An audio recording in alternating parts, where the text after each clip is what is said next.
Some hardy souls here getting out this morning. I was a little tempted myself just to stay in bed this morning. It's a little chilly out there. There are so many great themes for us to pray with as we enter into the Advent season. And one of the great gifts, obviously, for us as Catholics is we have this liturgical cycle where we can relive the mysteries of the life, death, and resurrection of Jesus. And so much of the reliving of it is reliving it here and now in the present, where we can individually, personally keep going through and growing and understanding and getting closer to Him. And every day and age of our lives, wherever we are this particular day, there's different things the Lord wants to open us up to, that He wants to show us, that He wants to heal, that He wants to bring to fruition in each of our lives, always with the end goal of the kingdom. So all of the seasons are really, about the same, but the season of Advent obviously is one that is a preparation for Christmas. So it's a whole season that's just ordered towards another season of the church and to prepare us for the Christ child, to remember Him coming into the world that changed everything. And the Emmanuel, God is with us, the incarnation, the great miracle of God, the eternal one entering into our human condition changed the world, changed the world forever. And obviously just that event changes the world, but then it's the speaking and the teaching and the laying down His life and all of that we'll get to celebrate later in the church calendar year. But this season really is one about hope. And hope is one of those dispositions of the Spirit that is essential for humanity. And without hope, things can go astray. This is where so much of things of anxieties and depressions and all sorts of things that the human person that we've all dealt with, at times in our lives, a lot of it's driven from the fact when we don't have hope for a better day, for a way out, for a turn of life, for a change of a situation, for change of somebody's personhood around us, and for conversions, whatever it might be, for healing from, addictions and different things. I mean, there's so many things in life that can push us into a corner where we can fail to have hope and fail to see a brighter day, or light at the end of the tunnel, or, what it is that God really desires to do in each of our lives. And the whole Old Testament is about hope. It's about the hoping of the Messiah coming, which obviously we celebrated Christmas, the incarnation. But it is that hope that we see lived out from the Old Testament is not only a hope for Him coming, but a hope when Emmanuel is here, when God is with us, that everything changes. That the deaf hear, the lame walk, the blind see, the lepers are healed. There are so many themes that in the Old Testament where we can see that hoping for God to come unites the nations, brings the kingdoms together, ends the divisions within people, all the things that bring separation go away when the hope of God's presence comes. And obviously as Christians, we believe that Old Testament aspect of hope was fulfilled in Christ's coming.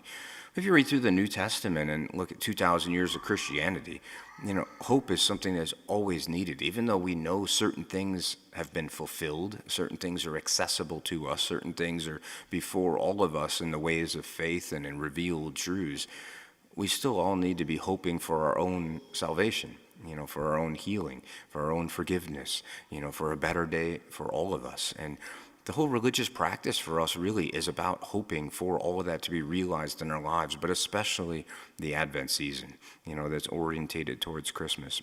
And I think as we see that in light of the warnings that are given here, and the season of Advent's really broken down to two parts. The first 2 weeks is looking towards the end of time. The final coming. It's one of the lines in the creed that we say every Sunday. We believe Jesus is coming back. There's going to be an end to this material world sometime in the long future. Our sun's going to become a supernova, and just materially, we know that this, solar system is going to change. But the reality is Christ is coming back someday. That He is going to come and bring a completion to all the physical, material, created things, where there's just the spiritual things for all eternity, souls in heaven.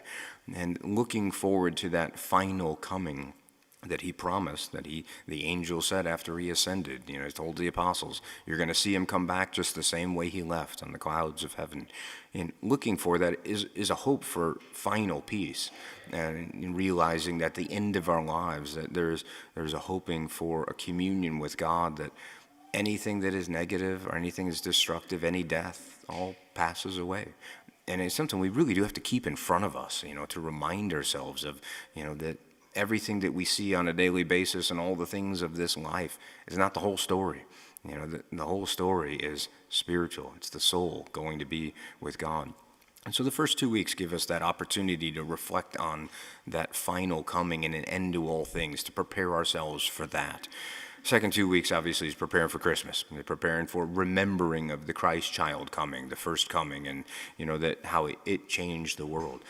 But I think as we see Jesus' words here today, kind of getting us to think a little bit about, the advent or the surprise of his coming. And, those, just as Noah was surprised, all the people were surprised of the flood that came, and they didn't know until it happened. And he uses the example of a house being broken into. We could fill in the blank with any number of things that just happens out of the blue that totally surprises us in life.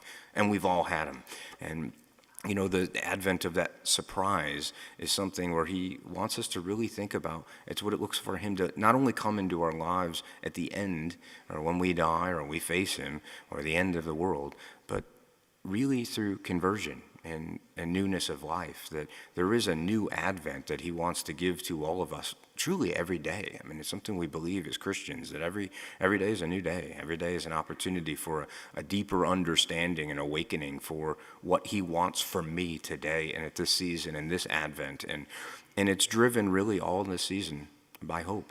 And so there's one prayer we can give ourselves, or one disposition of spirit. There's one thing we can keep in front of us throughout these 4 weeks of Advent, is to really hope for a better day, and to really hope for a changed mind, a healed heart, a forgiven past, to hope for better relationships, hope for using our time more wisely, looking for ways in which we each and every day, when we get up in the morning, face the day with joy and peace, and a confidence that the Lord's walking with us, that we can see him in our daily jobs and our work and whatever it is that we're a part of, that the Lord really is walking with us no matter what situation we find ourselves in life.